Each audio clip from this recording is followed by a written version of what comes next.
CS Manufacturing Corporation, ISO certified, maker of world-class quality Pride detergent.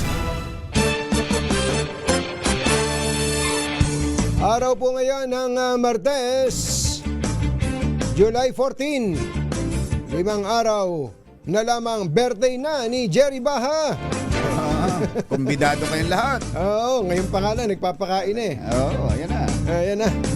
Sa ulo ng ating ACS Balita, net satisfaction rating ni PBBM tumaas sa second quarter survey ng SWS. Airline fuel surcharge ibinaba sa level 8 simula July 16. Pasahe sa eroplano, inaasahang bababa rin. Senator, judges at depensa kinwestiyon ng inconsistency sa mga file ng NBI. Health Secretary Ted Arbosa idinahilan ng operasyon sa tuhod sa pagbibitiw bilang kalihim ng DOH. Itong hinihinalang vintage bomb na tagpuan sa isang junk shop sa Quezon City. At Mayon Volcano patuloy na nag-aalburuto, malakas na pagsabog ibinabala ng PHIVOLCS. Magandang umaga, Luzon, Visayas at Mindanao. Good morning, Philippines. Hello, world. Kami po ang inyong mga tagapagbalita. Ito po si Jerry Baha. Ito po naman si Anthony Taberna. At ito ang ACS Balita. tumaas ang net satisfaction rating ni Pangulong Bongbong Marcos sa buwan ng Hunyo. Sa second quarter survey ng Social Weather Stations o SWS, 38% ng mga adult Pinoy ang kontento sa performance ng Pangulo. Pero mas mataas ang hindi kontento sa 45%, habang 17% naman ang undecided. Kaugnay nito, kapag kakinwenta, yung halimbawa, 38 minus 45 equals negative 7. Negative 7, minus 7 pa rin po ang net satisfaction. Kung kasi Ang yun net, oo. satisfaction minus dissatisfaction. Paano yung undecided? Yung Saan ba ibinibilang yun? Wala, not counted. Wala muna yun. Pero kaya ang sabi, hanggat hindi sila nakakapagdesisyon, hindi sila kasali. hindi sila kasama sa alinmang sa dalawang panig na So yun. kahit na gaano karami ang lugaw na nandyan ngayon sa labas ng DZRH na ating ipinangungumbida, basta't sila hanggang hindi nagkikipagdesisyon, kung pupunta o hindi, hindi sila makakain. Hindi sila makakain. Ganun lang yan. Kaya ang sabi ng SWS, ang rating ng Pangulo ay neutral. Neutral daw po 'yun. Pero umangat ang kanyang yung mga naniniwalang kontento sa performance niya. Ayun. Dumami. Ito po yung para baka gusto niyo malaman, no? Sige nga. Ang pinakamataas daw po na satisfaction rating ng Pangulo Saan ay galing? sa Balance sa Luzon, sumunod sa Visayas, Metro Manila at pinakahuli o pinaka hindi kontento ay doon sa Mindanao. Samantala, inaasahang bababa ang pasahe sa eroplano simula sa July 16 dahil bumaba ang fuel prices sa pinakamababang antas nito simula nang sumiklab ang kaguluhan sa Middle East.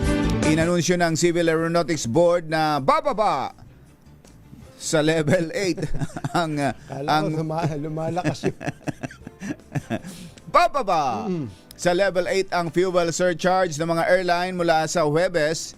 Ang pinakababang level simula nang maging pabago-bago ang presyo ng krudo kasunod ng pagsiklab ng tensyon sa Middle East noong Feb 28. Sa ilalim ng level 8, ang fuel surcharge na sa domestic flights ay nasa 253 hanggang 787 pesos mula sa 287 hanggang 839. Habang sa international flights ay 835 plus hanggang 6,208 mula sa dating 947 hanggang 7,000 pesos plus. Sinabi ng CAB na patuloy nilang sinusuri ang presyo ng jet fuel na bahagyang bumaba dahil sa mas matatag na sitwasyon sa Middle East. Ang fuel surcharge ay hiwalay na bayarin mula sa base fare na ipinapataw ng mga airline upang mabawi ang gastos sa jet fuel. Alas 6:09 na umaga. Naimbag bigat kada kayo amin na po. Agring kayon, gising na. Inuna ng defense team ni VP Sara Duterte at ng Senator Judges ang inconsistency sa file ng NBI o National Bureau of Investigation. Kasunod ito ng pagharap ni NBI Regional Director Attorney Jeremy Lotok sa impeachment court kahapon bilang pangalawang testigo ng prosekusyon. Partikular na kinwestiyon ang hindi magkatugmang petsa ng mga affidavit at docket numbers sa files ng NBI kaugnay ng umanay death threats ni VP Sara Duterte kay Pangulong Bongbong Marcos. Yun lang. Kabilang dito ang subpoena na may petsang November 6, 2024 na inisyo ng NBI sa isang media personality para pagsumitihin ito ng authenticated copy ng video ng press con ni VP Sara. Kinwestiyon ni Senator Judge Amy Marcos ang nakalagay na petsa ng subpoena, gayong inatasan lang naman anya ang cybercrime team na mag-imbestiga pagkatapos ng November 23, 2024 press con. Kumbaga nauna pa yung subpoena Bago yung press con. pagbabanta. Yung pagbabanta. Yun dun sa... Ano ba yan? Typo? Yun ang sinasabi ni attorney. Napansin po ng depensa at ni Senator Judge Alan Peter Cayetano ang pagkakamali sa affidavit ng NBI gaya ng nakasaad dito na nag-resign si VP bilang kalihim ng Department of Justice. Uy, nalagay pala si Inday Sara sa DOJ. Sa halip na DepEd.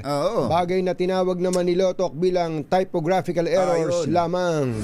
Parang hindi typo error yung gano'n. Pero yung mga ganito dapat ay hindi nakakalusot sa kanyan. And dami-dami nila dyan. Hindi lang naman na... Ang typo error, yung mga letra lang na nagkapalit-palit. Letra. Baka yung date din, kumbatsero. Minsan yung number. Pero yung ganyan, yung Department of Justice, dapat na Department of Education. Layo medyo ang sitwasyon doon, kumbatsero, parang ang dating noon hindi parang hindi binasa. Pinagbutihan. Hindi pinagbutihan. Hindi binasa at ni-review and evaluate yung mga dokumento. Kung ako sa inyo, kinumbidan nyo si ating Isabel De Leon dyan. Ng Manila Bulletin. Ng Manila Bulletin. Napakagaling na proofreader nun. Saka ang bilis magbasa. Speed reader. Pagka tinong, mali ito. So, mali ito. Pula pa ito. Dapat ganun. Hindi yung, kasi kunya official document yan. Kaya nga. Sabi nga ni dating Senador Rene Cayetano, those are official document. Document yan eh. 6:12 ng umaga, Engineer Tony Nanggel. Ayos ba? Ikaw na. Ako na ba? 6:12 ng umaga, Engineer Tony Nanggel. Nababagalan sa takbo ng impeachment trial laban kay Vice President Sara Duterte ang isa sa mga dating miyembro ng defense panel sa impeachment case noon ni Chief Justice Renato Corona. Sa panayam ng DZRH kay Attorney Jude Roy III, dating dean ng PLM, hindi maiwasang ikumpara nito ang trial ngayon sa karanasan nila noon. Sinabi ni Attorney Roy na isa sa mga naging susi ng mabilis na proceedings noon ang mahigpit na mga patakaran at diskarte ni dating Senate President Juan Ponce Enrile na nagsilbing presiding officer. Pero sabi ni Roy, naunawaan niya si Presiding Officer Jesus Escudero at maging ang mga counsel ng parehong prosecution at depensa na parehoan niyang wala pang karanasan sa impeachment proceedings. But anyway, isipin mo, minamanage mo yung mga lawyers, minamanage mo yung parties, pati yung mga kapwa mo senador. Hindi mo naman pwede i-contempt yung mga kasama mo doon. Tama po. Kung medyo lihis yung ang gustong gawin. But the other thing wag nating kalimutan. At saka ito, hindi to kritisismo o panlalait or what. Lahat naman ang nag-a-appear dyan wala pa naman silang experience sa impeachment So, ganun lang talaga, hindi ba? So, itong first week na to, itong unang 3 araw, magpasensya muna tayo. Ayun. Si Attorney Judge Dredd. Jude Roy the third. Veteran kasi yan eh. At least, kasama kasi siya sa defense team noon eh. Oh. Ni Chief Justice Corona. Renato Corona. Kaya malakas ang loob ni Attorney Roy na sabihing wala naman silang karanasan eh. Oo. Parang niya sinabing, ako may karanasan. Oo naman. Talaga naman, given yun. Pero alam mo, yung sinabi ni Attorney Roy na yun, ang isa talagang pinakamahirap awatin, yung mga senator judges. Hindi mo naman talaga Nung maawat araw kong batsyar, pinipilit ko tuloy i-recall, meron bang ganito kakukulit na mga senador noon? May mga nagtatanong, oo, mararamdaman mo rin kung saan yung bias nila, foreign against, pero hindi ganito. Hindi ganitong parang gustong awayin yung mga testigo. Oo, hindi ganito. Iba talaga noon, iba ngayon, ibang-iba ngayon. Ngayon kung noon medyo nakikita man ang kulay pero medyo may konting Subdued eh, no? ito ngayon parang diretsahan. Diretsahan na. Kumbaga, may demarcation line na. Ito pula, ito puti. Ayun na kaagad Alam mo na. Yeah. Alas 6:15 na ng umaga. Diyos maray na aga sa Induga Boss, mga Bicolano. Mata na kamo, gising na! ACS Balita.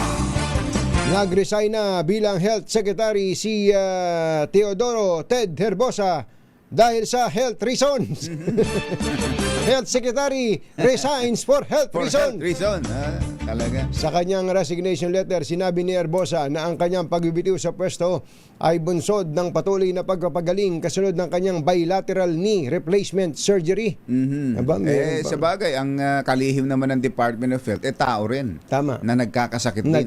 May damdamin. At marunong ding masaktan. Tulad mo rin akong puso'y nasusugatan. Hindi ako laruan na yung iwan. Batang-bata. Di ba? Oo naman. Kahit nga doktor, yung mga doktor mismo, di ba? Nakakasakit. Nakakasakit din. Di ba yung binibida ko sa iyo, yung doktor na ayaw magpa-check up. Doktor ayaw magpa-check Doktor, up. sinasabihan siya nung kanyang kapatid na, ay, magpa-CT angiogram ka, ha? Yung CT angiogram yata, yun yung meday. CT angiogram. Hindi, ayos na. Hindi naman ako naninigaw, hindi naman ako umiinom. At athletic pa, exercise ako lagi. Ayun, sakto, 50 anyos, patay. Ibig sabihin, talagang pati doktor ay maaaring magkasakit. Kaya at yung lagi nating idinadahilan na wala akong maintenance, yung mga may edad na. Hanggang ngayon wala akong maintenance. Maintenance, wala akong maintenance. Nagpapa-check up ka ba? Hindi. Kaya pala wala kang maintenance. Kaya kung nagkasakit man, special to tuhod. Alam niyo ang mabigat sa sitwasyon ni Secretary Herbosa. Ang mabigat sa sitwasyon niya? Ang mabigat sa sitwasyon niya. Baka hindi kinakaya ng tuhod niya yung katawan niya, yung bigat niya. Ayun na nga. Ganun naman talaga karaniwan yan. Oo, karaniwan yan. Kapag medyo malaki ka, yung tuhod ang nagsasuffer. Yan. Matapos po ang surgery, sinabi ni Herbosa na kailangan pa niyang sumailalim sa physical therapy at rehabilitasyon sa loob ng isang buwan. Dahil dito, sinabi ni Presidential Communications Office Undersecretary Claire Castro na kaagad tinanggap ng Pangulong BBM ang resignation ni Herbosa at itinalaga si Dr. Britanio Pujalte Jr. kapalit nito. May bago na po tayong Health Secretary. Sa follow-up, si Secretary Herbosa po ba ay nag-resign or siya po ay sinibak ng Pangulo? Nag-resign po siya dahil po sa kanyang kalusugan. How about po yung multiple draft complaints na hinaharap niya sa ombudsman? May kinalaman po kaya yan sa pag-resign niya? Hindi po nabanggit ang patungkol po dyan at ang isinaalang-alang po ng Pangulo ay ang kanyang kalusugan. Ganun naman pala. Ba't nag-interview ng tagal-tagal na nag-interview? Ng papalit. Ng mga papalit. Kailangan magkasakit ka na. Alas 6:18 ang ating oras. Graceful exit. Graceful exit. Ganun naman karaniwan doon sa mga yung kasong tinatanong, tuloy yun. Tuloy Talaga? ang kaso. Oo, totoo Hindi naman. pwedeng dahil sa nag-resign ka na Wala ka ng kaso.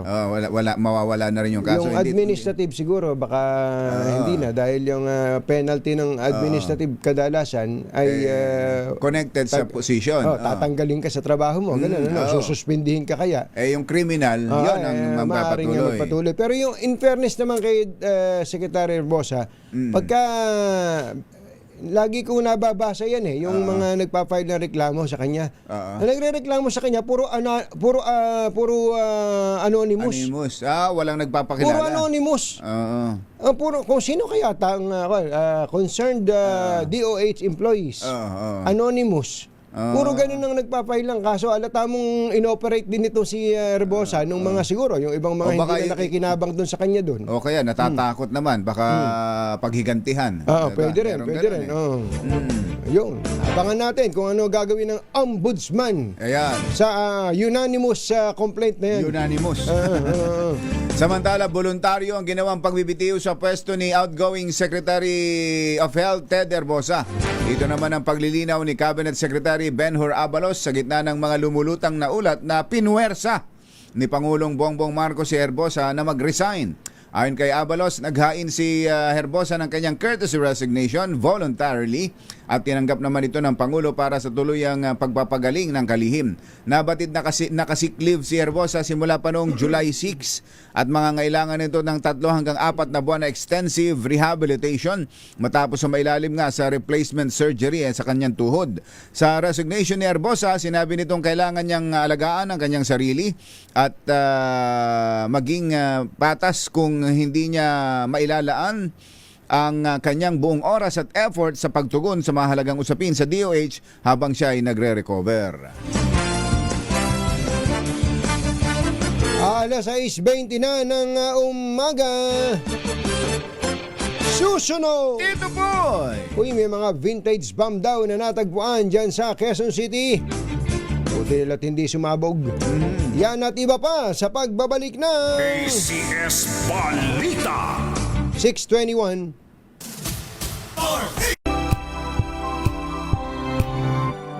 ACS Balita. Ang programang ito ay hatid sa iyo ng ACS Manufacturing Corporation, ISO certified, maker ng world-class quality Pride detergent. Hi!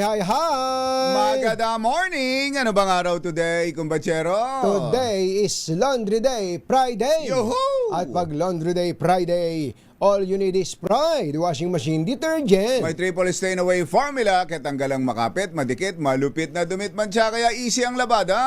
Kaya pala mula noon hanggang ngayon, all you need is Pride. All you need is Pride. ACS. Kasama ang 2x2 Tandem Anthony Taberna at Jerry Baja. ACS Balita. Ay, doon po sa mga listener natin, ang tabayanan po ang Grand Stickering Campaign. Grand Stickering Campaign. Grand stickering campaign. Mamimigay po kami ng cash, groceries, merch items, t-shirt, portable radio at marami pang iba. Ayan. Ito ba yung medium component. Ayan, yung portable radio natin. At syempre dito dahil po sa anniversary ng DZRH, ito, Mother, tama ba? Pinangungumbida natin tong dito. Especially Ikaw yung nga, mga ikaw na mag-announce. especially yung mga taxi drivers natin, ano? Mga TNVS drivers, TNVS taxi drivers, o mga kahit private vehicle. Nadaan kayo dito, kayo malapit-lapit kayo dito sa may DCRH. Nang matikman ninyo ang Nako. ipinagmamalaki naming lugaw. Lugaw ni May Binahuan. Kanina nga kumbachero, ayoko pa naman sanang kumain. Ako man eh. Kaya Ako sabi man ko, eh. pagkatapos lagi ako ng 2x2, ako nag-aalmusal eh. Ano ka ba? Intermittent fasting? Naka-IF ako IF, Yung if a picture... yun, kumbachero, hindi dahil ako... naamoy mo na nung dalin sa iyo. Hindi ako nakatanggi. Wala talaga. Ito talagang si ninyo. Parcon. Ngayon! Dala-dala may iklog eh. Oo. May isa. Kapares din ho yan. Parang katulad yan yung pinupuntahan ninyo kapag kayo umaakit ng Baguio na hindi rin ninyo mapigil ang inyong sarili na pumunta doon sa mataas na lugar doon para bumili ng halaya. Halaya, oo. Yung sa Good Shepherd. Good Shepherd. Sasadyain Yan, mo talaga. sasadyain mo talaga. Ito, may natural salt. Natural salt. Yung bang, Mother, ano ba sekreto talaga ng lugaw na yon? Kakaiba eh. Iba Kakaiba yung talaga. lugaw. Hindi mo nahahanapin yung sahog eh. Manok at luya, maraming luya. Hindi, tingin ko hindi yun eh. Mamaya ikukwento ko sa iyo kung ano. Pero wag mo pagkakalat. Kakalat. Secret yun. Hindi.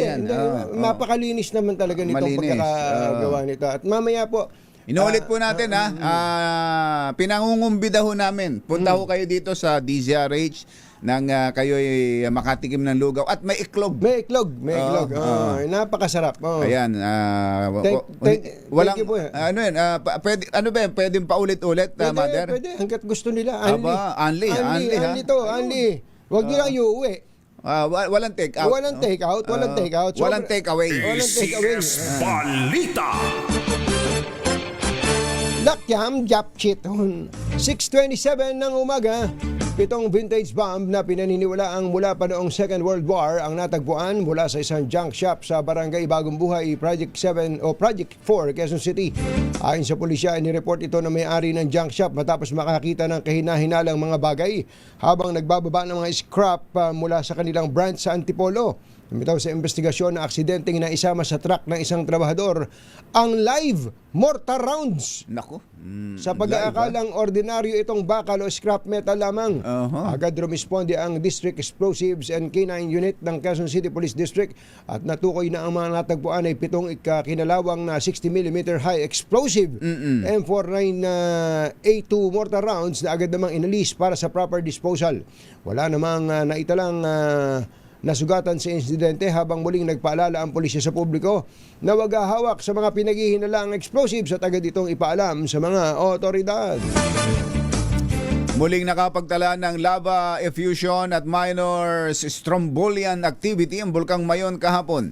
Ayon sa PHIVOX, naobserbahan ang panakanakang pagputok ng bulkan at pag-agos ng lava sa magkakahiwalay na oras sa pagitan ng alas 6 ng gabi hanggang alas 9:30. Ito ang pang-189 na araw ng pag-aalburuto ng bulkan na nananatili sa alert level 3. Ayun pala, tinan mo kung batsero yung ano. Ang ganda ng itsura eh. Ang gandang... Kung titinan mo lang, kung manonood ka lang, parang para kang nanonood ng isang pelikula. Pero napakadelikado. Ang danyos niyan ay napakalaki. Kaya nga ang PHIVOX po ay nagbabala na posibleng magkaroon ng malakas na pagsabog ang Mayon volcano batay sa ipinakikita nitong aktibidad, kabilang na rin ang pagtaas ng sulfur dioxide emissions nitong weekend. Kaugnay nito, mahigpit pa rin ipinagbabawal ang pagpasok sa loob ng 6-kilometer permanent danger zone dahil sa panganib na dala ng lava flow, rockfall at iba pang aktibidad ng bulkan. Itinalaga ng Pangulong Bongbong Marcos si dating Budget Secretary Amina Pangandaman bilang bagong Presidente at Chief Executive Officer ng Alamana Islamic Investment Bank of the Philippines. Sinabi ni Presidential Communications Undersecretary Auntie Claire Castro na buo ang tiwala ng Pangulo na magagampanan ni Pangandaman ang kanyang panibagong tungkulin. Pakinggan natin si Auntie Claire. Sa ngayon po ay wala tayong nakikitang anumang kaso na kinakaharap ni dating Secretary Amina Pangandaman. Kung meron po sila maikakaso at meron po sila ebidensya, sila po ay malaya na magsampa ng kaso. Pero Ang tinig ni Auntie Claire Castro na berding-berde. Samantala, namuhunan ang pamahalaan ng halos 170 milyong piso para sa 2 modernong municipal fish port sa Davao del Sur na layuning mabawasan ang pagkalugi, mapahusay ang seguridad sa pagkain at pasiglahin ang pang-ekonomiya at aktibidad sa mga baybaying komunidad. Ininspeksyon ni na Agriculture Secretary Francisco Chu Laurel at ng iba pang mga taga-DA ang naturang lugar sa Malalag at Santa Cruz nitong Lunes bilang bahagi ng nagpapatuloy na hakbang ng pamahalaan na gawing moderno ang infrastrukturang pang-isda sa bansa. Ang 2 proyekto dito po ay nagbibigay diin sa hangarin ng PFDA na baguhin ang mga fish ports sa munisipalidad at gawing modernong fisheries hubs na magpapahusay sa post-harvest handling, pagsasaayo sa pagbebenta ng isda manghikayat ng mamumuhunan at gumawa ng maraming oportunidad sa ekonomiya para sa komunidad ng mga mangingisda. Ito talagang kailangang Sobrang importante yan. pagtuunan at pondohan ng pamahalaan Yung bang mangingisda nga ng mangingisda yung mga fishermen natin.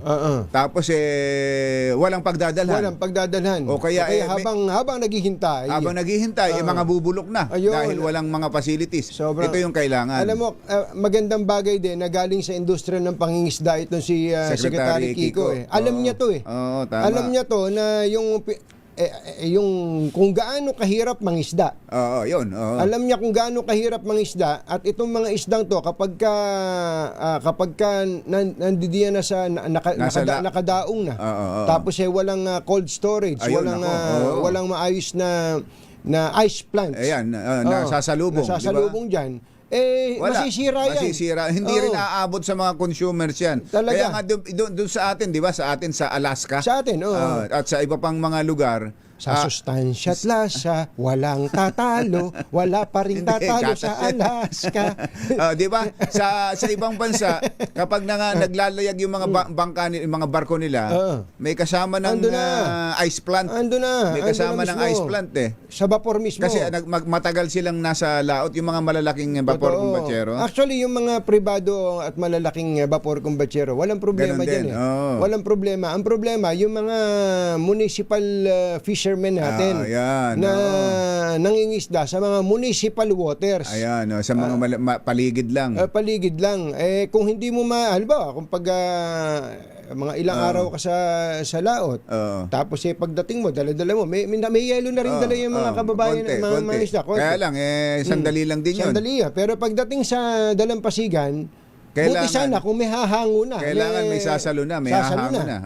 Kung hindi, magiging ulam lang din nung mangingisda yan. Bilasa, babaho lang. Gano'n na nangyayari. Kaya ito, sobrang ganda nito. At ang balita natin, kumbatsero, ay ang laki ng inilaan ng pamahalaan ngayon para dito sa storage facilities. Hindi lang po sa isda, kundi pati sa mga agricultural products natin. Ayan, yung mga sibuyas, pati mga, yung dyan sa Baguio, kumbatsero, yung mga carrots, repolyo. Kapag ka po kasi hindi na istorya, masisira. Makikita nyo, yung mga kamatis na pinagtatatapon, pero pagka pala maganda ang temperature, nagtatagal ang buhay. Mabuhay ka, Kiko! Ayos ka, Kiko! Ayos ka. Secretary Kiko Chu Laurel. Nagatid sa kabuuan ng ating ACS Balita, ito po si Anthony Taberna. Ito po si Jerry Baha. Kasama ang 2x2 tandem Anthony Taberna at Jerry Baha. ACS Balita. Ay! Doon po sa mga... Ay, teka muna, batiin lang natin. Birthday nga pala ngayon na kumbatsero Nino? ng isang lumilingon sa pangalang Mrs. Brillantes. Si Ma'am Michelle. Ating Michelle Guevara Amandi. Amandi. Happy birthday. May kanta niyan. Di ba may kanta niyan? Well, you came and you gave. Amandi. Si Barry Manilaw. Amandi. Kaya yan ang paboritong kanta ni General James Brillantes. General James Amandi. Yung pala. Ate Michelle, happy birthday po sa inyo. Happy birthday. At sa lahat ng mga nagbe-birthday. Wala ba tayong libreng tint dyan ng sasakyan? O kaya yung tint sa mga sa mga bahay? Meron na rin ba sila? Meron. Yung lalo na yung halimbawa, yung bahay mo nakatapat lagi sa araw, kasalamin. Naku, napakainit nun. Ay, totoo. Pero meron na palang inilalagay ngayon na tint na gano'n? Tint. Ano ba yan? Yung mga pwede rin may kulay. super dark? Pwedeng wala. Gano'n? Pero nabablock niya ang galing naman. ang init ng araw. Bentahan natin yan si NBI Director Melvin Matibag. Oy, Atty. Melvin, pwede ka ba Atty. naming Melvin. matawagan? tatanong lang namin, kasi kahapon yung palang paalam mo na ikaw mauna ka ng maisalang, naging mitya pa ng babag ng mga senador at ng Kaya nga, depensa at ng prosekusyon. Baka pwedeng... Gaano ba ka-importante yung pupuntahan mo na yun? Sige nga, Director, tatawag po kami, Director, just on that particular item and so many other issues. At birthday nga rin pala ni Kuyang Ray Baha. Aba, Kuya Ray, baha. Na happy birthday ang isa sa pinakakinikilala sa industriya ng samento. Aba, Meron silang organisasyon sa mga nasa sa cement industry. Correct. Happy birthday ni Kuyang Ray Baha. Sana'y mabusog mo sila. Ayun. Aha. Oras po natin. Ay, teka muna. Mga taga... Ay, teka nga pala, ito pa pala isang kumbatsero diyan sa South Cotabato, sa Tibuli. Tibuli. Yung mga kababayan natin diyan, lagi daw silang nakasubaybay diyan. Sabi ni Congressman Dibu Tuan, at opening na raw ng Tinalak Festival. Tinalak Festival. Diyan sa South Cotabato. At sila rin daw ay nangungumbida. Ang Tibuli, di ba may ano tawag doon? May mga tribo dyan Tribong ng Tibuli. Noong pa natin narinig yan, nung nag-aaral pa tayo sa elementarya, sa high school. Buti pinaalala, yan kumbatsero, ginawa na ng chocolate yun. Oo, meron. Tibuli, tapos pati ice cream. Meron. Tibuli chocolate, Tibuli ice cream, Kaya- tapos naging subdivision ngayon. Tibuli Royal. Sa Tibuli. Hindi ito, sa Quezon City yan. Yung nadadaanan Andyan mo. si Ivana Alawi. Ayan, kung Dibo, tama ba? ano may sasabihin mo? Ito sa South Cotabato. Ayan, sila raw ay nangungumbida ng sa isang sa festival nila na tinawag na Tinalak Festival. Tinalak Festival. Oy, Ayan, mga kababayan natin dyan sa Tibuli, South Cotabato. Ayan, oras po natin. Teka muna. Barangay 718, Liberisa, Maynila. Nandyan po ang ating malakas team. At ang ating word for the day ay... Typo. Typo. Ayun. Sabi po ng NBI ay may typo error. Typographical error doon po sa mga ilang documents na ipinresenta. Wala raw silang wala raw proofreader. Walang proofreader. Achi, ahya, Mr. Jalom Tang, lakyam sampuehun. 6:38 ng umaga, sandali po lamang. Ay, NBI Director, tatawag po kami kaagad. Mabilis lang po ito. Tapos ay magko-commercial lang po kami ng mabilis. 6:38. Balitang makatotohanan, balitang maaasahan. ACS Balita. Ang programang ito ay hatid sa inyo ng ACS Manufacturing Corporation, ISO certified, maker ng world-class quality pride detergent. This time check is Dos por dos. Walang takot sa paghimay sa masalimuot na isyu ng bayan. Dos por dos. Humahataw na mga balita at impormasyon. Dos por dos. Ating damhin, ating lasapin ang hagupit na dos por dos. Isyu ng bayan, katotohanan. Dos por dos.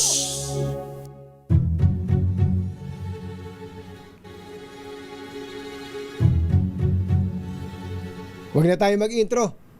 I-intro na kagad natin tong si Attorney Melvin Chicago Matibag, ang direktor ng NBI. Direktor, huwag kang mapipikon, ha?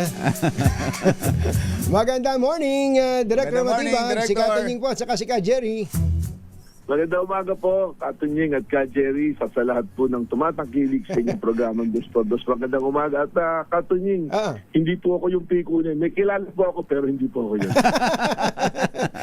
Marami daw, Po. may mga nagtatampo daw sa inyo, wala na raw tuloy silang mapuntahan.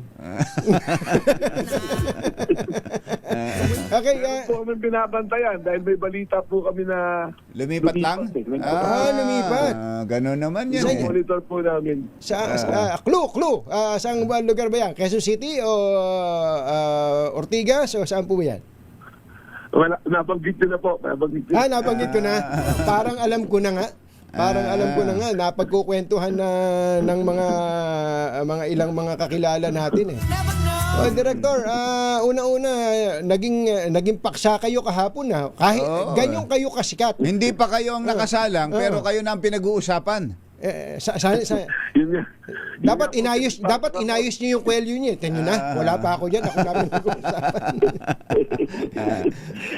Nagtataka rin po ako kung bakit naman gano'n. Kasi respectfully requested the prosecution na kung maaari po sana paagahin yung aking pagtistigo para mapuntahan ko po yung parehas na kaganapan. Ganun pa man po, ang in order of priority doon sa dalawang event na yan, yun po ang aking pagtistigo sa impeachment court. Kaya naman po, sabi ko nga po, paagahin po sana, kung maaari, dahil ng pagkakaalam ko, I was informed, ako ay nakatakdang tumistigo dun po sa pangatlong linggo, kung saan 21, 22.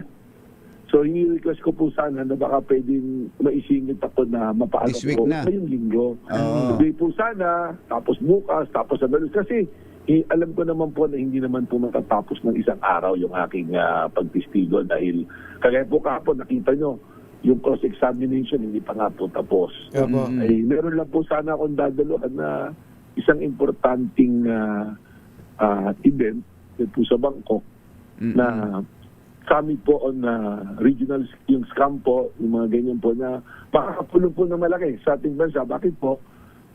Kung maalala nyo po, kaalis lang po natin sa Baileys, po sa money laundering, Yes. yung ATF po, yung financial Sa France. task force, opo, yung ATF po. So, point system po yan, yung pagdalo ko po ron, sa point, dahil next year po, we will be again subjected to audit kung mananatili po tayo out of the Baileys. Po sa mga, kaya importante po. Importante rin. Oo. Opo. Totoo naman po, pwede ko magpadala ng aking deputy, sa mentioned by Senator Alan. Yun naman na po yung plano ko. Magpapadala sana ako ng deputy. Actually, nakalista na nga po doon na may dadalo talaga. But I received communication from the director of FBI himself na gusto po akong makaharap on a side meeting. And that is a very rare opportunity for an FBI director na magkaroon po ng side meeting sa FBI. Teka muna. Sino ba yung FBI director? Sino ba yung FBI director na yan? Cas Patel po. Ano pangalan? Director Cas Patel po. Caspotel, oo. Siya mismo ang nag-request na Caspotel. siya po ang nag-request mismo na umattend kayo para makausap niya kayo.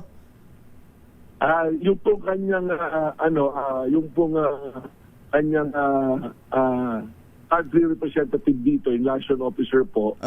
Kasi po ganito po yan, may pangyayari po kasi hindi naman natin ibinalita. One of the 10 most wanted of US, yung number 2 wanted po, si Henry Kimball, na nakita niyo po sa news, he was extradited 2 weeks ago, na matagal na pong gustong makuha ng FBI, natulungan po natin ang FBI. Sa mabilis na pamamaraan, akala po nila it will take weeks or a month before matulungan natin. Pero nag-coordinate po sila sa akin ng Monday. On Thursday, napadala na po natin. Contrary to their belief na maaari magtala. So, patunayan, pinadalan pa po ako ng commendation letter ni Director Cas Patel na tulad sa akin. At noong dumating po yung bagong ambassador dito, during the celebration ng Independence Day nila, I was invited. Napag-usapan pa po namin ni Ambassador Philipon. So, medyo kaya po nakapag-desisyon sana ako na pumunta ng 21, 22 dahil yun po yung indication sana na maaari kaming on the side makapag-usap sana ni Director. Nagpapalakas pala sa inyo yung FBI director eh. Hindi naman po, pero po kami mga importanteng bagay na pag-uusapan. Yes. Explanation. Kagaya po yesterday, another was wanted sa kanila for financial scam of $2.8 billion doon sa US. Na Pilipino siya, si Yung babae? Yung ba yun? Carlos Dizon. Hindi po, iba pa. Iba pa. yan. Nakita ko nga. Ang dahil pala niyan, ano? Nag-surrender po sa akin and it will turn over it to them. So, maganda po kasi yung aking pakikipag-ugnayan, ang NDF pakikipag-ugnayan, at din po mga counterparts, not only in the US, but other mga hindi na po natin binabalita, pero tuloy-tuloy po natin ginagawa mula pa po nung tayo nagsimula sa NBI po. Ang ibinigay ho yatang petsa sa inyo dahil ang request nyo ay mapaaga ay sa Lunes, 20. Ganun ho ba? Nakita po talaga ako ng agente. Yung third week pa, talagang nandoon ako. Ang request ko po sana, on or before the 20th. The 20th. Ang po nun, matapos sana yung Sana testimony matapos ang ko. 20 dahil 21 yung event. So, 21 yung event. Kung ipresenta po sana ako today or tomorrow, it's almost certain na by Monday, tapos na po siguro ako 3 araw. Para Monday night, makaalis po ako. At okay, early morning po ng Tuesday. Kasi po, ang totoo, yung order will start ng 20 Sinasabi kong 21-22, ahabulin ko po yun para yung opportunity na sana po magkapag-meeting nga po kami on the side. Baka naman pwedeng matapos ng 20, no? Yung kung 20 man kayo isasalang, Matapos ng 20. matapos ng 20. Ay, hindi. Kung 20 isasalang, baka hindi matapos. Ano? Dapat masimulan ng this week. Dapat talaga Wednesday na. Palagay ko po, hindi po tatapos. Although narinig ko naman po yung order na sinabi ni Senate President ni Senate President Win Gatchalian na kung ano yung matapos ng Lunes, tapos umalis ako, pabalik ako. Ang iniisip ko po ngayon, baka ako po yung decision na mag-request na lang ako ng ibang araw para magkaharap po kami, meeting ko po si Director Patel ng FBI. O kaya Director, para win-win, win-win. Ano kaya kumbidahin niyo na lang si Director dito sa atit ng maestima din. Makaranas naman siya ng Filipino hospitality. Actually, isa po sa plano ko 'yon na na I think dumating. Actually, yung pong nilang liaison officer, sabi nga, yung pinadala sa aking letter of commendation. Early on pa po, ang sabi nga is, there is the original signature, with signature, that we will give it to you when you meet. Yun po yung time na ginamit sa akin. So, okay lang naman po. Alam po ko na mas importante itong nangyayari after yung impeachment trial na kung saan tayo itatawag na maging testigo. So, yun po yung priority natin dito. Opo. At least klaro na yan. Hindi nagpapabebe si Director Matibag. Nagtataka lang nga po bakit ang ginamit na term that I am dictating. Oo nga. Alam naman natin na yun ay request. I'm respectfully requesting the prosecution. Kasi ganito naman po yung hearing, ang prosecution. And inaptly under the rules of court na suppletory po sa impeachment trial na sila pwedeng magkamado kung sino yung witness, kung sino yung katunayan po, if I will be present during the trial at bigla akong tinawag, hindi ako handa, wala po akong reason para tumanggi. Pero kung ganyan ho sila... Sinabi ko naman po, willingness and readiness to testify. Willingness and readiness. Yun nga. Yun nga lamang po, meron nga kasabi nila. Kaya nagtataka naman po ako, respectfully kay Senator Alan Peter Cayetano, bakit naman sasabihin na magdidikta kayo? Wala naman po tayong poder para magdikta. Tayo po mga lingkod bayan ay tayo po susunod sa mandat. Wala po, I have high respect to the Senator judges, to the impeachment court. Mahirap po yung kanilang ginagawa. And the last thing that I want to do is makapagpabigat pa po sa gawain nila. Paano, mas lalong magiging exciting ito at parang teaser ito, Director, na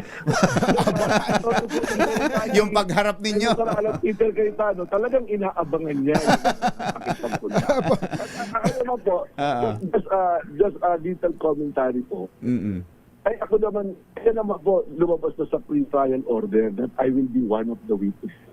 So, palagay ko hindi rin naman po tama na sasabihin na hindi handa, hindi na paghandaan. Well, ano naman po yan, alam naman kung ano yung ititistigo ko. So, at kung ano yung ititistigo ko ron, doon naman po manggagaling yung mga tanong. Sa atin, ng lahat ng nandoon po sa impeachment trial. Pati nga ng reporter yung tanong sa inyo ng reporter, depende kung ano ititistigo nyo. Okay. Ay, teka. Habol lang, ba't yung mga dokumento, ang dami raw typo error. Yung iba nga, hindi nga typo error yun na yun eh. Parang substantial Department of Education naging Department of Justice. Alam niyo po,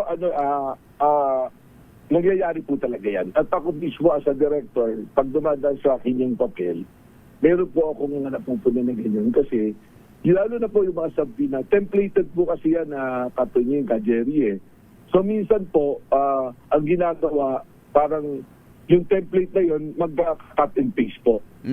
So minsan, oversight, inadvertently, ang nangyayari po, yung date hindi napapalitan. Ayun. Yung unang pinadala ng subpoena na yun, doon na po lumalabas yung crime na nakalagay doon, yun na po yung nalalabas.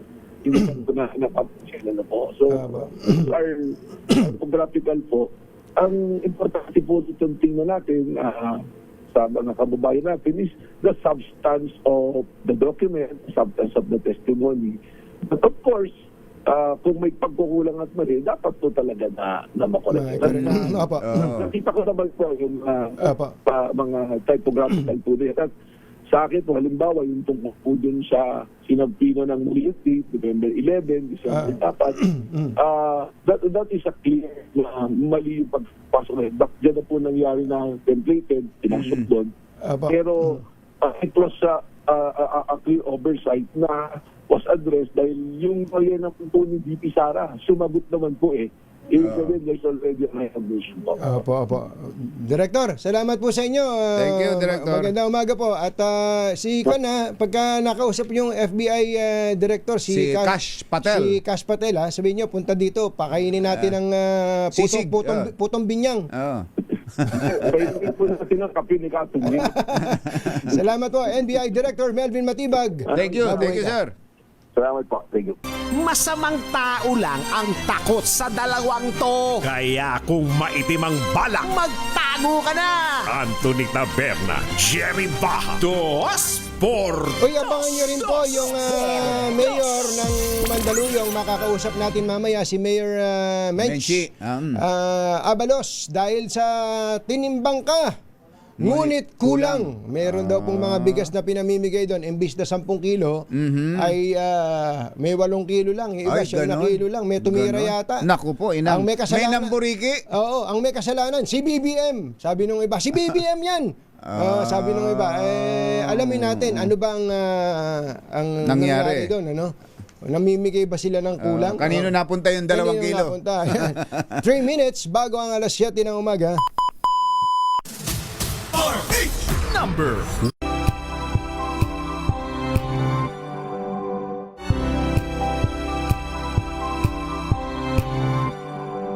Go.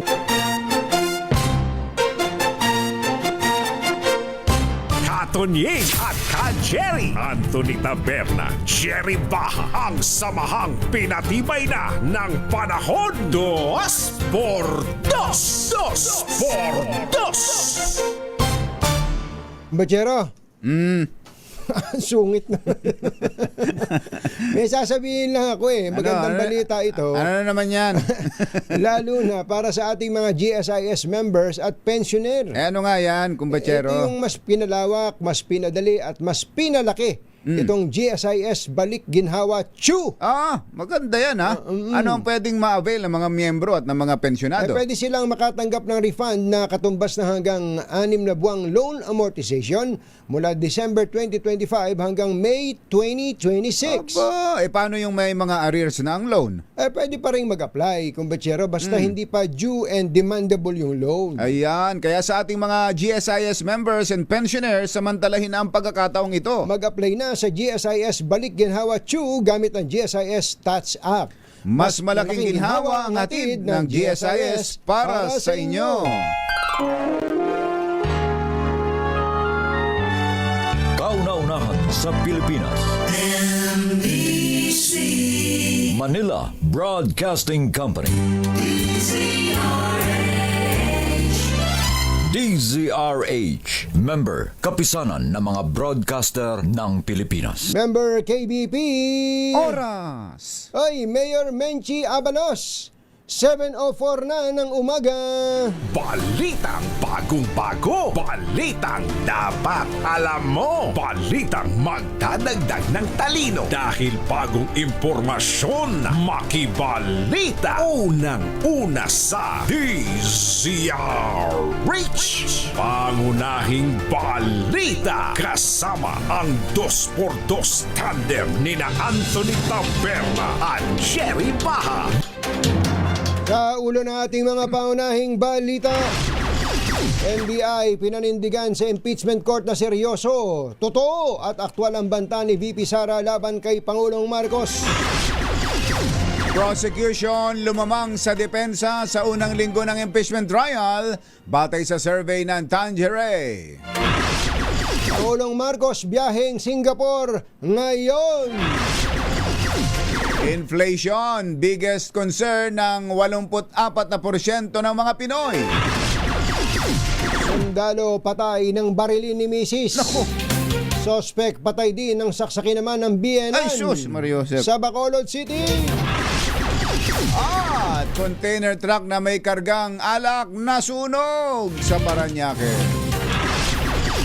Magandang umaga, Luzon, Visayas at Mindanao.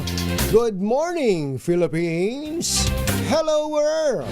Kami po ang inyong mga tagapagbalita. Ito po si Jerry Baha. Ito po naman si Anthony Taberna. At ito ang...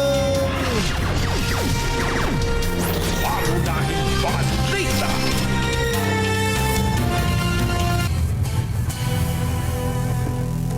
Tinimbang ka, ngunit kulang. Parang pelikula. Parang pelikula. Ang ganda-ganda ho ng proyekto na to, ang pamahalaan namimigay ng tig 10 kilong bigas, oo. sa mga kababayan natin. Ang pagkakaalam ko, parang every other month to Every other month. 10 kilos every other month Every sa other month. mga pamilyang Pilipino. Ang laking tulong, ano? Oo.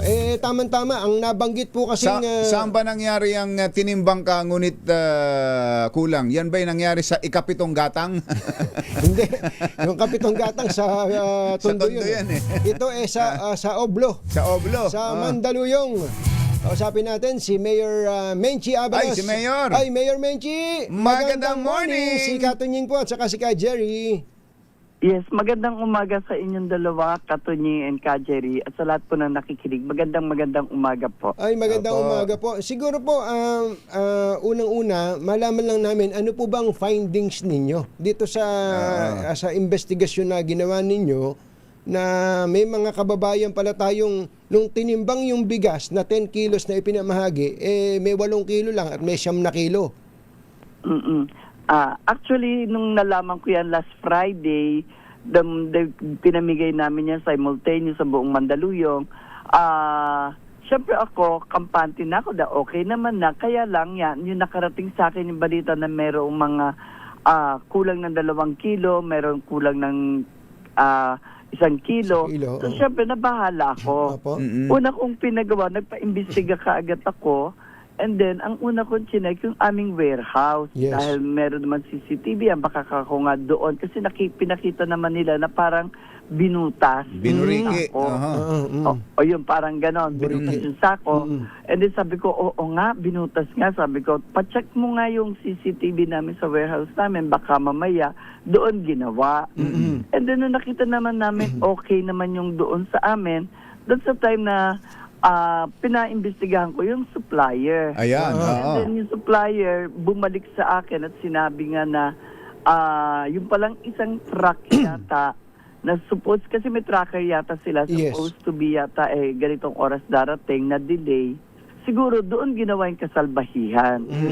Sabi ko nga, sa totoo lang, ang ganda-ganda ng proyekto. Yes, opo. Proyekto ng national government, ni Pangulong Ferdinand Bongbong Marcos, na ibinaba sa amin, tapos sasalbahihin lang ng kung sino. Akala siguro nila hindi na machi-check. Pero kasi iba yung difference ng bigat nung 10 Talaga. kilo. Oo naman, opo. Ng 8 kilo, di ba? Kaya talagang obvious na obvious. And out of naman kahihiyan din ng supplier, sabi niya sa amin na papalitan niya yung mga sako na may kulang ng bigas. Kahit hindi niya na raw ibalik yung dati, papalitan niya. Kasi nga, kumbaga, sinalbahe siya. And I'm sure, inano niya yata, parang pinablatter niya yung driver at yung pahinante at tinanggal niya na rin. Pero pinablatter niya. Umamin po ba daw yung driver sa pahinante? Yung pahinante yata ang umamin na ginawa nilang dalawa nung driver. Oh. Kaya nalaman niya. Mga gaano ho karami kaya ang naburiking sako? Kasi sa ngayon nagpapa-investiga pa rin ako kung bawat barangay kung ilan-ilan. Sa ngayon parang less than 50 lang naman. Less than 50. Pero maski na, Bags, kahit Tama. na isa Kahit lang isa yan. lang yan, totoo. Yes, totoo yun. Kahit isa lang yan. Pera ng bayan yan eh. Opo. Tsaka nakalagay, nakakahiya kasi, nakalagay 10 kilograms, tas nakalagay, bawat bayan makikinabang, BBM. Oh. Parang si BBM ho ang nag-repack Nag-impake. ng bigas at ipinamigay eh. Kaya nga kahapon na Mayor, nung pong lumabas yung balita, I'm sure narinig nyo na ang sinisisi si BBM eh. Ninakaw ni BBM, ganun. Nahihiya Opo. ako. Yan totoo na nahihiya ako sa presidente kasi ang ganda ng ginawa niya sa amin. Sabi ko nga, kauna-unahang pagkakataon na nakaranas kami ng ganyan tulong. Galing sa national, galing sa presidente. Tapos siya pa yung madadamay, hindi ba? Na talagang sabi ko, yung project is a noble project na talagang kahanga-hanga for his part na magbigay siya sa amin. Kasi usually, kami ang lalapit sa kanya para siya ang magbigay. Opo. And yet this time, siya na lumapit sa amin para kami ay makapagtulong, makarating sa publiko, sa baba, yung project ng national government. Meron po ba multiple suppliers po ba ito, Mayor, sa Mandaluyong? Hindi naman. Although hindi, dalawa lang sila o tatlo, pero naka-identify kasi ginawa ko. Pinagawa ko doon sa aking yung head namin na huwag mong ibigay sa isa. Parang minultiple ko, pero kumbaga, ikaw ka, Jerry, dito ka magbibigay. Ikaw Yes. ka, Tunying, dito ka magbibigay. Kaya na-identify. Identified agad. Opo. Okay. Yeah. Para lang maintindihan ng mga kababayan natin, ito po bang bigas program na ito na mula sa tinatawag na LGSF, magkano po ba ang naibigay sa Mandaluyong mula po sa national government? No, bali dalawa kasi yan, yung LGSF na yan. Isang pag-infra, isang pang-bigas. Pang-bigas, Kalahahin natin yan na yung kalahati, bigas talaga lahat. And then, 4 na tranche yan. Yung isa, etong parang every other month. Yes. Kung ikaw ka, Tunying, yung makakatanggap, yung 4 na bigayan, ikaw lahat. Kung parang 1 year, every other month, meron ka na assured na 10 kilong bigas. Opo. And then yung other half, infra ang pinalagay doon. So nag-submit kami ng project proposal namin. Yun yung ibababa niya. Opo. Hindi, ang tinatanong ko po yung total amount that was downloaded po sa LGU para po sa bigas. Yung para sa bigas, I think 17 million. Ang liit pala nun sa inyo. Talon-talo kayo nung... Huwag na kayo mainggit. Maliit lang naman ang aming gusto. Maliit lang yung aming Naka-base, diba, may computation ho niyan eh, di ba ba, Mayor? Sa population yata. Population. Kung nga hindi ako nagkakamali, Mayor, sa Maynila yata, mga 300 o 400 million no? Sige, yan. Mas malalaki sila. But ano po ba ang populasyon ng Mandaluyong? 450,000. Okay. Tapos, ang mga nakikinabang po naman dito, mga ilang percent po ng 450,000? Basta yung binigyan namin is 29,500. 29,500, para mga less than mga 5% ng total population, Meron silang 10 kilos every other month. Every other for month. 1 year. Every other month. Paano niyo po pinipili yun? Second tranche na to. Second tranche na. Second tranche na. Yung unang tranche, naman walang reklamo.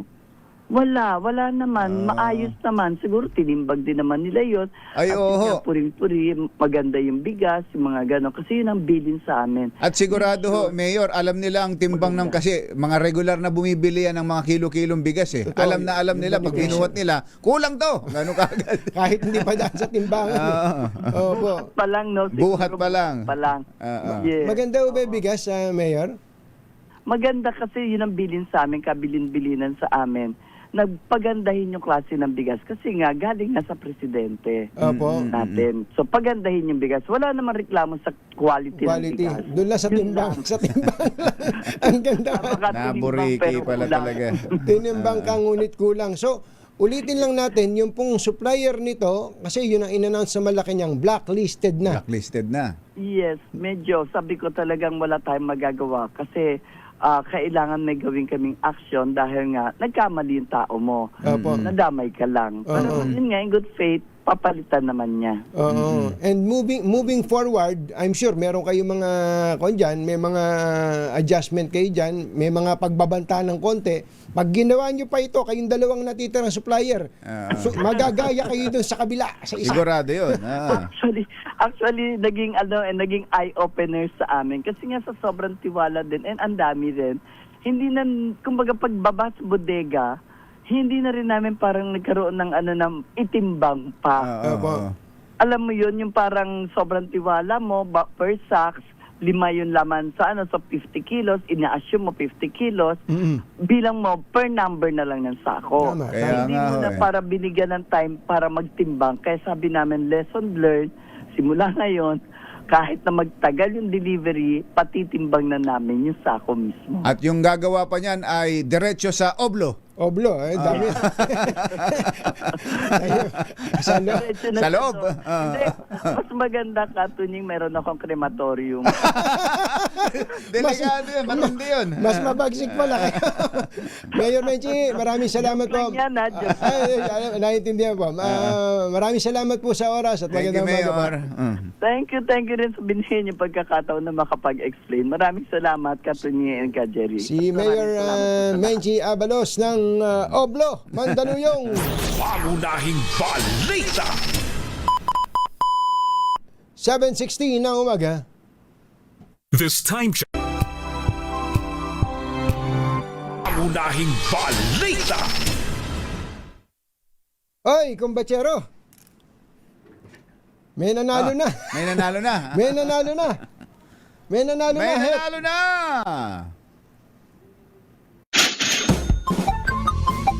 Tumutok sa DZRH at manalo ng isang 1,000 pesos sa Malacash promo kasama ang Charm Babcon Purple Eternity.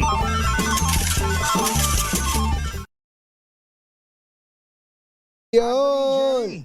Ay, ayun. May nanalo na. Mula dyan po sa Barangay 718 Leverisa sa Maynila, may kadate, may ka-table. Si Sherwin, isang batang-batang naka-blue. Aba. Sherwin, go, go, go! Yes, Katunying ka, Jerry, nahuli nga natin itong si Nanay, pangalan nyo? Perla po. Si Nanay Perla. Perla Layula. Perla Layula. Perla Loyola. Layula. Layola. Taga saan ang mga Layola? Taga Cebu po. Taga Cebu. Cebu. Pero anong ginagawa nyo rito? Nagtitinda lang po Nagtitinda ng? ng kape or sigarilyo. Sigarilyo. Kung ano-ano lang pong Talaga. At Kasi yung tignan mo tindahan naman yung niya, kanyang kasi baong-baong tindahan radyo. Katunying ka, Jerry. Tignan mo. Yan ang kanyang meron pang fan, ha? shota daw niya yan dahil araw-araw niyang binubuksan at nakatutok palagi sa 2x2. Opo. Ay, maraming Good salamat morning po. po, Katunying. Ay, good morning, Good morning Nanay po. Perla. Teka muna, kayo po ba ilang taon na? 76 po. 76. 76. Pero Aba. ang sipag nyo Opo. naman, nagtitinda pa kayo na, asan ba yung kape nyo dyan? Pakita nyo nga, may Ay, ubos na. nasa malayo po. Malayo. Tama, Dito, opo. ang apelido nyo naman kasi, Layola. Layola. Ayun, Layola. Layola, malayo, yung tinitindahan ninyo. Opo. Matagal na po ba kayo nakikinig sa DCRH? Opo. Oh. Ay, Nawala. Nanay Perla, Matagal na ba kayo nakikinig sa DZRH? Opo, matagal na po. Matagal na po. Talaga. Malayo ba yan? Ano ba yan? Bahay nyo ba yan? Hindi po, bahay ng kaibigan ko Bahay po. ng kaibigan nyo. Nakikitira lang kayo? Nakikitira Opo, lang. nakikitira lang. Wala ba kayong mga anak? Ganon, mga apo? Nasa Cebu po. Nasa Cebu sila. Opo. Asawa? Sana po, wala na po. Wala na Gusto po. ko na po sanang umuwi. Gusto nyo nang umuwi? Bakit? Saan po ba kayo sa Cebu? Opo. Sa Guadalupe po. Guadalupe. Dito lang, Guadalupe. Hindi. Guadalupe, Karkar. Sa Karkar, Cebu. Karkar, Cebu. Karkar, Opo. Cebu. As in, gusto nyo na talagang umuwi? Yes po. Meron bang naghihintay sa inyo doon? Meron ba kayo matitirahan doon? Siyempre mga anak ko po. Opo. meron. Magkausap na ho kayo. Talagang handang-handa na kayo umuwi. Opo. Paano, Handa na po. paano yung mga maiiwanan nyo dito? Okay lang po sa kanila. Okay lang. Okay lang? Ready ba anytime ang mga gamit ninyo? Nakaready na ho kayo umuwi? Gaano karami bang gamit Opo. nyo? Hindi, konti lang po. Konti lang mga po? damit lang. May kasama ba kayong uuwi? May kasama kayo uuwi o kayo lang? Ako lang po. Kayo lang? Oo. Ano ba gusto nyo? Kayo Anthony, ba gusto nyo bang nakabarko o naka-aeroplano? Nakabarko lang po. Barko, ayaw nyo aeroplano? Ayaw ko po, takot ako eh. Takot, naku, pambira naman. Kaya Okay nga, na. Anthony, Jerry, sabi okay ko na. kay nanay kanina na maaari naman siya lumapit sa atin sa DZRH Operation Tulong dahil namimigay tayo doon ng langis. Langis. Nanay Perla. Ipapahit niyo lang po yung sa bewang. Nanay Perla. Opo. Kailan nyo po gusto umuwi? Basta mayroon pong kahit anong oras po. Kahit anong Anytime, oras. Sige, anytime. kami na bahala ni Kumbachero. Para kayo makauwi. Ayusin nyo. Salamat po. Ayusin nyo na yung mga gamit ninyo. Ayusin nyo na yung gamit nyo. Kakasya na ba sa isang truck yung mga gamit ninyo? Hindi Hindi kasya. po, konti lang. Konti lang. Konti lang. po ang gamit ko. Opo, opo. Naku, Ilan po ang anak ninyong naghihintay sa Cebu? 5 po. 5. May mga Opo. pamilya na rin sila. 76. Opo, mayroon na po. Ilan po ba apo nyo, nanay? Marami na po. Marami na, oo. Opo. Ba't ho kayo naiwan na mag-isa dito sa Manila? Gusto ko po dito muna eh. Dahil? Noong araw. Namasukan kayo dati. Opo. Namasukan po ako. Gano'n na after kayo? 3 years, After 3 years, bumalik ako sa Maynila. Gano'n na ho kayo katagal na nasa Manila na hindi nakauwi ng Cebu? Matagal po. Since 2023. 2023. So mga 3 Ibo. taon. Aha. 3 taon. Sherwin, ikaw na bahala kay Alam mo na nanay. gagawin. Alam mo na gagawin mo. Tapos kami na bahala sa pamasahe ni nanay papunta sa Cebu. Oo, nanay, dahil sino pong palagi niyong pinakikinggang announcer sa DZRH tuwing umaga? Si Ka Jerry Katunying. Ka Jerry Katunying, 2x2 at meron kang 1,000 pieces. Salamat po, Katunying. Salamat po. Nanay, kasi yung pag-uwi kayo dun sa Cebu, uuwi kayo sa Cebu na wala man lang kayong kahit papano, wala man lang kayo pasalubong. Dapat meron. Dapat may pasalubong kayo. At ang karaniwang pasalubong kapag ikaw nakasakay sa barko, galing Manila, ay isang balde ng biskwit. Biskwit na nakalata. alam niyo. Sagot na namin yun, nanay. Basta nanay, ito Sherwin, bigyan mo pa siya ng 5,000 pesos. Ayan. 1, 2, 3, 4, 5,000 pieces, 6,000 pieces. Tapos, Thank you po, Ka Jerry Katunying. Opo. Tapos ayusin natin yung inyong pamasahe. Yung schedule ng biyahe nyo pauwi sa Cebu. Opo. Saan bang saan bang dumadaong ang barko dyan mula dito sa Manila, nanay? Pier? Pier 14 yata. Pier 14. Pier 14, tapos tapos Ang sa baba Cebu nyo saan? sa Cebu City. Sa Mandawi po. Mandawi. Ano po sinasakyan nyo? Yung super ferry? Wala na yun eh. Pwede po, opo. Meron pa ba? Wala na yun. Wala na po. Wala na yun eh. Ano na ba Wala ngayon? na po yun. Ano na po Wala ngayon? na po. Parang kwan eh. Hindi ko po alam kung anong Tugo. barko ngayon. Tugo. Tapos, pagdating nyo sa Mandawi, gaano ka tagal pa ang biyahe papuntang Karkar? Pupunta pa po ako sa... ano ba yun? Tapos? Magbubus na lang kayo, ganon. Opo, opo. Papuntang Ganun Karkar. po. Mga ilang oras yung biyahe doon, papuntang Karkar? Mga 2 kalahati yata. Malayo Malayo pa rin pa yung... pala, no? Malayo po kasi bukid na po sa amin eh. Oo. Nako, sige po, nanay, masaya kami na nagkakilala tayo at nang kayo makapag-reunion kasama inyong pamilya. Salamat po, ka Jerry, ka Tunying. Thank you. Sa inyong mababang loob. Thank you po. Thank you po sa inyo, opo. At thank you po sa anniversary ng DCRH. Ayan, oo. Naku, Nanay Perla, talaga namang salamat po, panalangin Nanay. namin na mabuo ulit yung inyong pamilya. Sa edad nyong ganito, dapat kayo'y inaalagaan na. Oo nga po eh. Mm. Kaya gusto ko na umuwi. Kung ayaw naman po nila, sa amin po, bukas po kayo sa amin po na tumuloy. Talaga naman to si Opo, Sherwin. thank you very much po. Siya nga walang matulugan. Ikaw nga, Sherwin, walang matulugan eh. Nangungumbida ka Dito pa. kami pareho. Sa daan. Pinatatawa lang natin si Nanay Perla kasi kanina niya pa parang ihinihinga yung kanyang naisin na makauwi at makasama ng kanyang mga anak dahil sabi niya kanina nga sa edad na daw na 76 nais siya nang makapiling yung kanyang pamilya. Kaso ang palagi niyang katwiran, anong katwiran mo pag pinapauwi ka nila? Wala pa po akong pera. Ngayon. Mayroon na pong sasagot. Sila Kajiri at Katunying. Marami Maraming salamat po. Nanay, pakita niyo yung pera niyo. Maraming salamat po. Nanay, pakita niyo yung pera niyo. Pakita niyo yung baon. Ayan. Pera na kayo ngayon. 6,000. Paldo si Nanay. Paldo. Salamat po. Salamat. Maraming Buti paldo yung katabi niyo. Pero hindi lang yan yung natin radyo iuwi pa. sa Cebu. Dahil meron ka rin iuwi ng pinakamabango ang Charm Popcorn Purple Eternity. Kapag ginanawa ng inyong mga damit gamit ang Charm Popcorn Purple Eternity, talaga namang 1,000 bulaklak, amoy ng mabangong bulaklak ang inyong maamoy. At syempre, hindi lang yan, meron ka rin grocery na iuwi.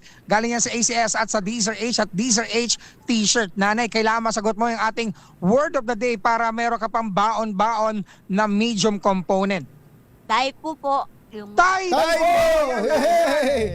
Meron kang Astron. Yan, alagang Astron, alagang maasahan. Yan naman sa mga nais manalo ng 1,000 pieces, laging tumutok sa Deezer H. Baka kayo nasusunod dating winner sa Deezer H Malacash promo.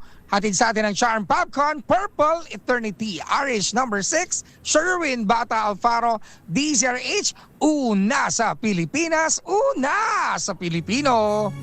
Thank you. At DCRH. ay, salamat po. Anniversary po. Happy anniversary. Salamat Thank po. you. Si Nanay, thank you Sherwin at kay Nanay Perla Layola na sana ay sila ay matuloy yung kanilang reunion ng kanyang kanilang mga anak. Hirap kaya siyang mag-isa dito. Kaya nga. Mag-isa dito. Nako, nanang ko po. Pero kita mo naman, kahit matanda na, dumidiskarte pa. Nagtitinda ng kape, ng kung ano-ano para makasurvive dito at nakikitira sa kaibigan. Salamat din sa kaibigan niya. Oo. Na nagpapatira sa kanya. At Nanay Perla. kami naman dito sa DCRH ay walang humpay ang aming pasasalamat po sa inyong lahat na tumatangkilik po sa amin. Dahil ang DZRH ay Number 111. Pangunahing balita. 7:34 ng umaga, magbabalik po kami. This time check. healthy food. Pero minsan, nakakalimutan natin ang isang mahalagang bahagi ng katawan, ang tiyan. Ay, tama ka dyan, kumbatsero. Kapag hindi maayos yung digestive system natin, pwedeng maapektuhan yung overall well-being. Kaya mahalagang alagaan ito araw-araw, hindi lang kapag kami nararamdaman na. Ayun, kaya magandang idagdag po sa daily routine ang BioPro. Dahil ang BioPro ay may 19 probiotic strains na nagtutulungan para suportahan po yung healthy digestive system at mapanatili ang balance ng good bacteria sa ating tiyan. Hanapin ang BioPro sa Mercury Drug at iba pang leading drugstores nationwide. Available na rin po ito sa inyong favorite online shopping platforms. BioPro ang inyong daily probiotic partner. Ay! Tatay Bonnie Aporo, maganda morning! Kuyang Jerry Haspio, kumusta ba ang lagay ng panahon dyan sa resort natin dyan? Sa Quezon? Sa Quezon. Uy, may nagtatanong sa atin kung batsero, kung totoo daw. Na? Kung totoo na importante para po sa Malacanang ang kalusugan ng kanyang mga nakatalagang opisyal o katuwang sa pamamahala. Dapat, kung totoo ha? Kung totoo. Kasi si Secretary Ted Herbosa nag-aalala ang Malacanang sa kanyang kalusugan. Tinanggap ang resignation. Kaya tinanggap ang kanyang resignation. Sino pa bang may problema sa kalusugan dyan? Ito, baka hindi lang alam ng Pangulong Bongbong Marcos at baka hindi rin alam ni Executive Secretary Ralph Recto at baka hindi rin alam ni Secretary Conrad Estrella. Naaawa naman tayo dito kay Yusek Napoleon Galit, kumbatsero. Kay Yusek Galit. Kawawa naman si Yusek Napoleon Galit. Oo nga pala. Alam niyo po ba, sana gumaling ka na, Yusek, pero na-stroke po itong balita natin sa loob mismo ng Department of Agrarian Reform. Na-stroke at medyo hindi raw po makakita.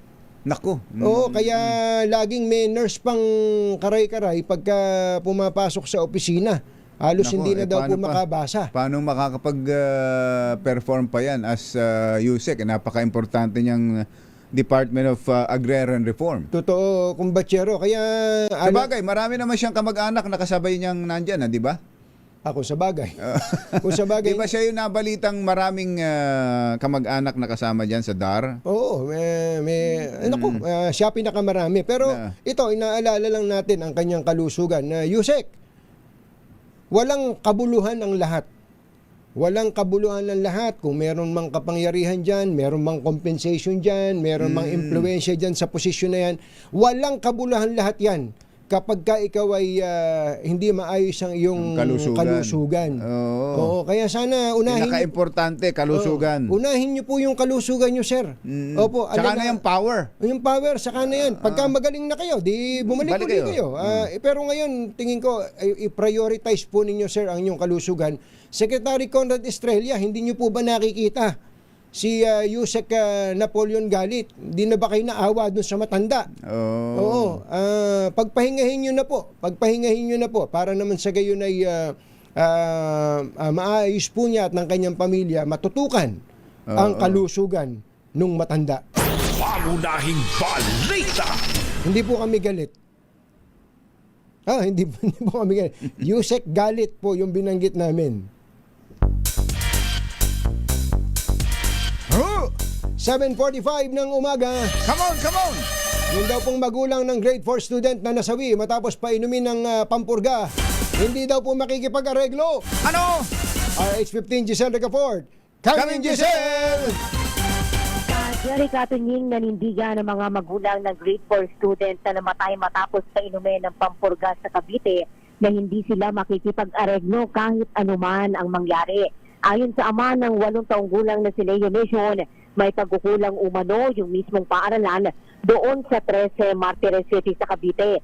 Hindi sinabi raw sa kanila ng school administration na isa sa ilalim sa deworming ng bata na nooy hindi pa umano kumakain pero 400 milligrams ang gamot na pinainom. 2 linggo na anya yung nakalipas mula nang papirmahin sila ng kasunduan na magkakaroon nga ng deworming. Sabi pa ni Mesyo, nagulat na lamang sila nang umuwi yung kanilang anak na nagsilo at nagsusuka, kaya dinala ito sa paggamutan pero binawian din ng buhay kalaunan. Pagbabayaran daw kung sino man ang responsable kung mapatunayan na yung pampurga nga ang pumatay sa kanilang anak. Sabi pa ng ama ng bata, masakit sa kanila yung sinambit ng bunso na mahilig makipaglaro ng basketball doon sa dalawa pa niyang kuya. Pakinggan natin yung bahagi ng panayam. Wala naman daw may gusto na patay yung anak ko. Ay paano, thinking mo lang yun pag pumapayag ako ng ganun.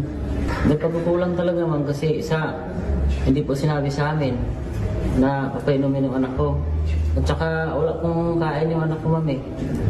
Tsaka grade 8 years old pa lang yan, ma'am. Tapos yung gamot na pinainom, 400 mg. Nung kasunduan po na painumin ko yung bata o hindi, yun lang po, wala kong ulit yun. Eh, di pa papayag na lang po, na ariglo lang po, pagbabayaran po nila yung ginawala sa anak ko. Nagpasaklolo yung mga magulang ng estudyante dito sa National Bureau of Investigation para masilip yung insidente at ma-autopsy yung mga labi ng mag-aaral. Una nang kinumpirma ng Department of Education yung pagkamatay ng 8 taong gulang na bata matapos nga yung deworming activity sa eskwelahan noong July 2 yan. Pinisilip pa raw ng DepEd kung ano talaga yung nangyari at nare-review na rin daw nila yung kanilang health at safety protocol para masiguro yung kaligtasan ng mga mag-aaral. Ito si Giselle Ricafort para sa DZRH sa Pilipinas, una sa Pilipino. Maraming salamat sa iyo, Giselle Ricafort.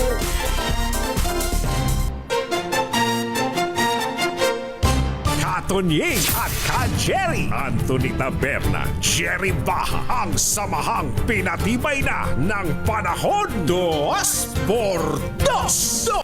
Boy, baka kailangan nyo nang magpalit ng bubong ng bahay, ha? Buti na lang may bubong na maaasahan. Gawa sa state-of-the-art technology. May aluminum na. May pintura pa. Now available na rin sa pre-painted tiles pa. Para sa eleganteng bubong na matibay na, makulay pa. Mag-Cherylum pre-painted ka na! Uy, get well soon po, Mami Laila Lopez de Leon. Mami Laila, pagaling po kayo. Pagaling po kayo. Marami po kaming naghihintay para tayo ay makapag-pickleball. Ayan, pickleball. Nakapag-pickleball na. In na in ngayon yan, pickleball. Pagka hindi ka pala nakakaintindi sa pickleball, parang ipinanganak ka nung panahon ni Gundina sa ni Barok. Kailangan na kasama tayo sa kwentuhan, kahit sa kwentuhan man lang. Kailangan. Di ba, former Marine Commander Nesty Jerix Herico, na nagbe-birthday ngayon. Aba. Ay, bossing, former Marine, ano ba tawag sa Marine Chief? Marine Chief. Commander. Dati siyang head ng Philippine Marine Commandant. Nesty Jericho, happy birthday. Binabati ka ng buong PMA Maringal Class of 1988. Mga nangunguna at mga bagong balita sa DZRH. Pangunahing balita. Nagliyab ang isang container truck sa may kahabaan ng Rojas Boulevard sa bahagi ng Baclaran, Parañaque kaninang madaling araw. Bandang 2:00 ng umaga kanina nang masunugan ng naturang truck na may kargang alak. Mabilis namang rumisponde ang mga lokal na otoridad sa pangunguna ni Chairman Jun Zaide, kaya agad ding naapula ang sunog bago mag 3:00. Kwento ng driver, kumapit ang brake ng sasakyan sa gulong. Kailan kaya nasunog ito? Patay ang isang sundalo matapos barilin ang kanyang sariling misis sa loob ng kanilang bahay sa Bacolod City. Ayon sa pulisya, nagkaroon ng pagtatalo ang mag-asawa nang makauwi ang mga ito galing sa outing. Galing pa sa outing, ha?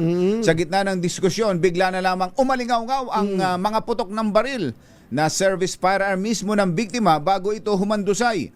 Kwento ng mga nakasaksi, nakita ng ama ng sundalo ang sinapit ng kanyang anak dahilan para kumuha naman ito ng kutsilyo at pinagsasaksak ang kanyang manugang. Naulila ng mag-asawang isang 11 anyos na anak habang nagpapatuloy namang iniimbestigahan ang motibo at ugat ng naging pagtatalo ng mag-asawa. Mayorya o 84% ng mga Pilipino ang itinuturing ang inflation bilang kanilang primary financial concern sa harap ng nagpapatuloy na Middle East War. Sa 2026 Consumer Pulse Study, 4 sa bawat 5 Pilipino ang nagsabi na pangunahing isiping pinansyal nila ang patuloy na pagtaas ng presyo ng bilihin. Aalis si Pangulong Bongbong Marcos sa araw na ito patungong Singapore para sa 3-day working visit. Ayon kay Palace Press Officer Claire Castro, ang working visit ni BBM sa Singapore ay tatagal hanggang July 16. Bahagi daw po ito ng pagpapalakas ng bilateral relations ng Pilipinas at Singapore na nakatagdang maging chair ng Association of Southeast Asian Nations sa susunod na taon. Nanindigan ng NBI na seryoso at tunay ang umanay banta ni VP Sara ay Pangulong Bongbong Marcos, First Lady Liza Araneta Marcos at dating House Speaker Martin Romualdez. Sa pagpapatuloy na impeachment trial, tumestigo si NBI BARM Regional Director Jeremy Lotok at idinitalye ang kanilang naging investigasyon sa ng Cybercrime Division. Ayon kay Lotok, itinuturing na seryoso ang mga naging pahayag ng Vice Presidente ngunit hindi pa nila matukoy ang eksaktong motibo. Lumamang daw po ng bahagya ang prosecution batay sa opinion ng publiko kaugnay sa nagpapatuloy na impeachment trial ni Vice President Sara Duterte. Batay sa non-commissioned Tangerine Survey, nasa 32% ng mga respondents ang pabor sa performance ng prosecution kumpara sa 30% ng depensa habang 38% ang undecided.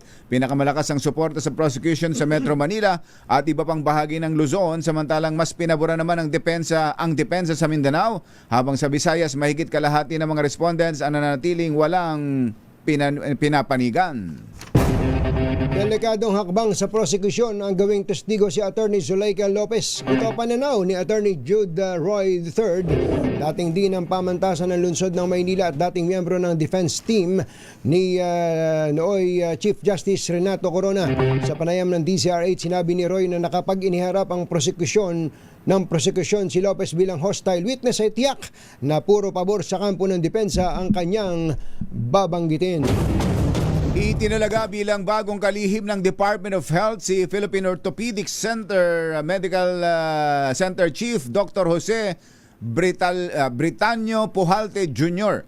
Kasunod ito ng pagbibitiw sa pwesto ni Dr. Teodoro Herbosa na kamakailan lamang ay sumailalim sa medical procedure. Si Pujalte ay isang orthopedic surgeon at nakakuha ng kanyang Doctor of Medicine degree sa University of the Philippines, PGH noong 1990. Siya rin ang Medical Center Chief ng Philippine Orthopedic Center mula July 2014 at dati nang naupong presidente ng Philippine Orthopedic Association noong 2009. Sa mga listeners po natin, ang tabayanan ng ating grand stickering campaign dahil mamimigay po kami ng cash, groceries, merch items, t-shirt, portable radio at marami pang iba kay Dr. Secretary Brix Pujalte. Congratulations! Yun. Ingat sa landmine! Ayun. 7:54 na umaga.